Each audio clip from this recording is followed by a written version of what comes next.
Hey guys, I finally finished my Heart and Fishhead Nebula. This is a 30-hour 4-panel mosaic in Astrodon filters.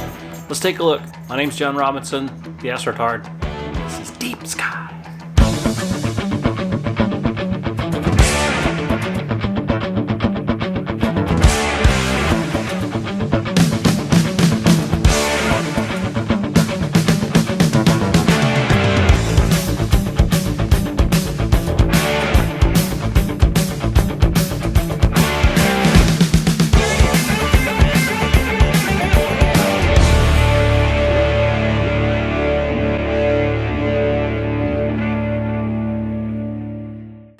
Okay, so I've been working on this target for a long time. I did maybe 3/4 of the target in, Dallas, Texas area, Bortle 7 skies. Maybe 25% of the target I did up in Tennessee when I went on a road trip up there, and I did most of it in 3 nanometer Astrodon filters, and some of it in 7 nanometer ZWO. It's all narrowband. I did have some challenges in stitching it together. I'll show you those. Seems like when you do a mosaic that those are common. So I guess maybe the lesson here is if I want to do a larger target like this, I need to think about a different OTA. Maybe I'm thinking about the Esprit 80 actually, because that would have a much wider field of view. Or maybe a Rasa. So anyway, doing this with my Esprit 120, I had to do the 4-panel. I'm more or less happy with it. It's after 30 hours of data, and well, let's take a look at it. I'm going to take you out of my laptop and I'll show you how I built it. This is PixInsight, and now we're looking at the Heart and Fishhead Nebula. So I've done your standard batch pre-processing to go ahead and, calibrate, register, and integrate all the frames. I'll just kind of show you the folder that where the files came from. So I actually used multiple sources of data on this. So let's see if I can find this.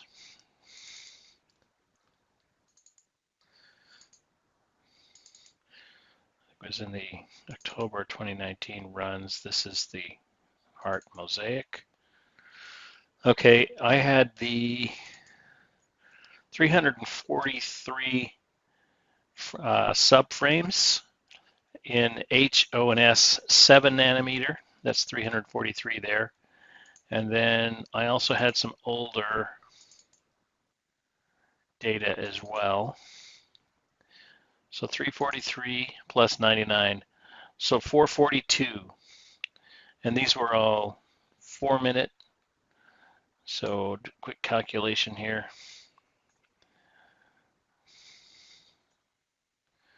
442 frames times 4-minute frames divided by 60. So it's about 29.5, almost 30 hours of data. And most of it is H alpha. Like I said, there's 75% of it. All right, so after I did the integration and the registration, so forth, this is what I came up with. So this is quadrant, what is this? This is quadrant 1 here, H1. Here's the oxygen that goes with it. Here's the sulfur. Okay, here is quadrant 2. Here is quadrant 3 down here below. And then quadrant 4 is right here. This is the fish over there.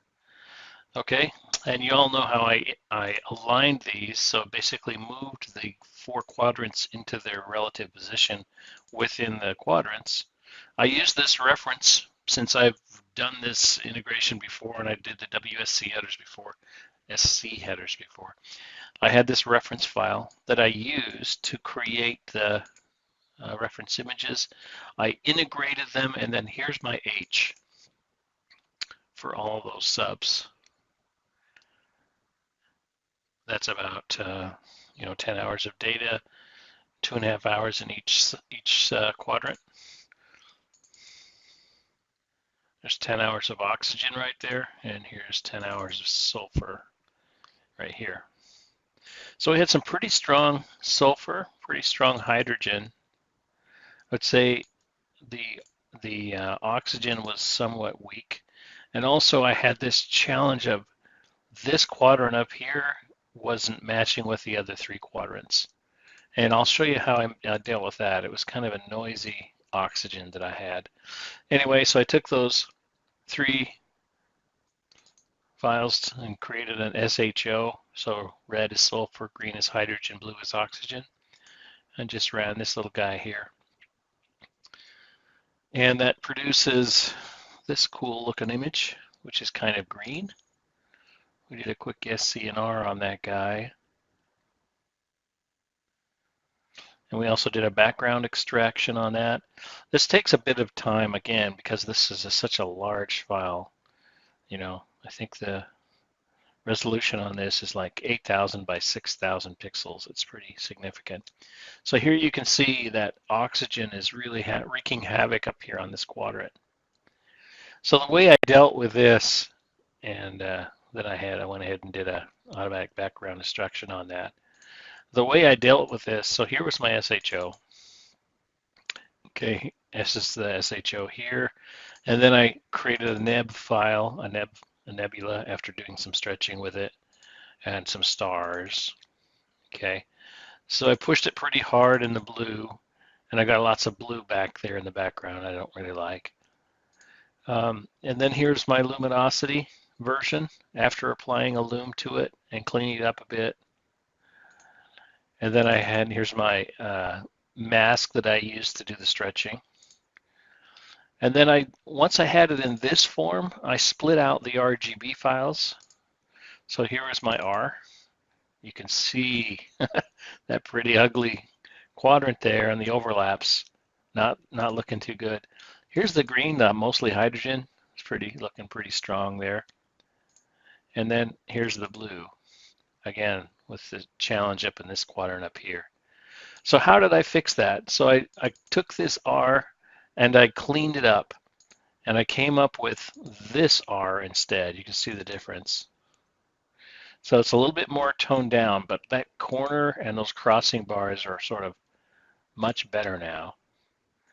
And similarly, I took this blue and cleaned it up to make it look like this. As you can see, I definitely cleaned up those quadrants up there.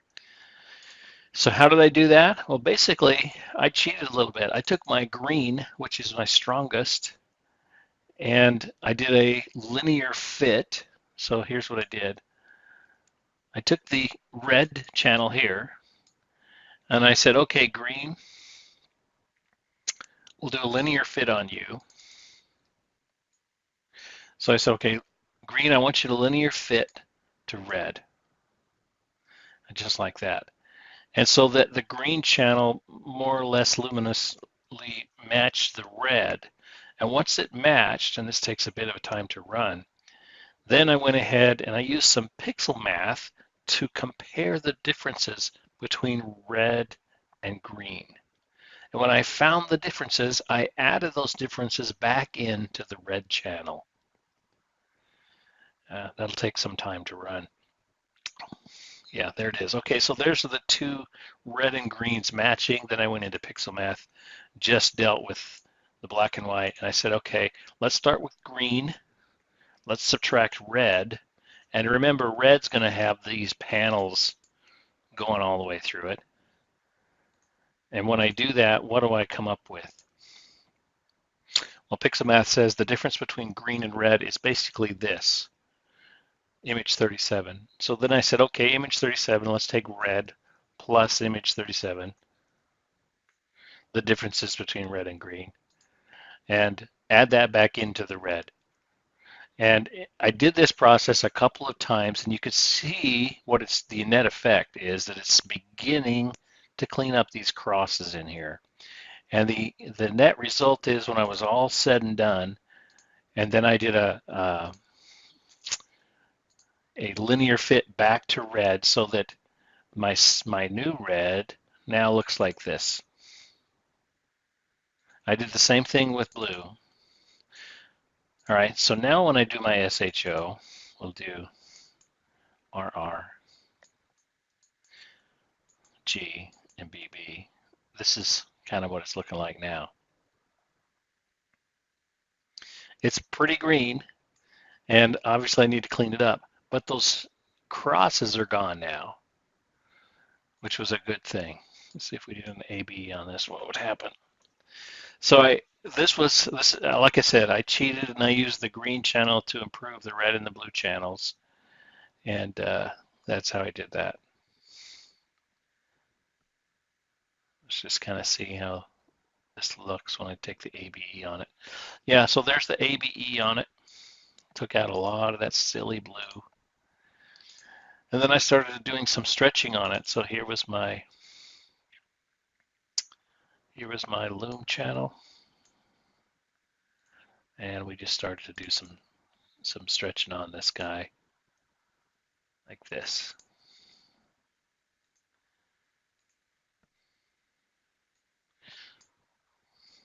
Yeah, we just push the red up a little bit, push this guy up a little bit.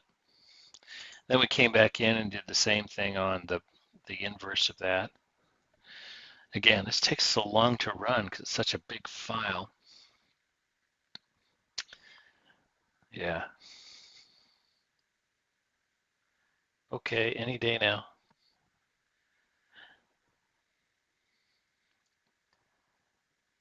Okay.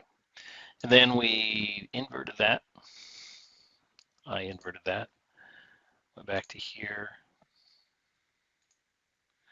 And got rid of some of that dark, that fogginess in the background, lightened this up a little bit. And you can see how that's really starting to shape up now. It's quite colorful in there. Also, I think I did some tweaking between the red and the green, sort of played around with this a bit to come up with something I liked. This is looking pretty good here. And then maybe we tweaked this one too, I can't remember. Yeah, this is starting to look okay now. Maybe push this one up a little bit, yeah. So it's quite fruity, quite colorful. I think I got too much green in it. Take some of that green out. Anyway, what I'm really shooting for is I'm trying to get a background that doesn't look so foggy. I want to have at least a couple of spots that look like it's just sky and not so much nebula.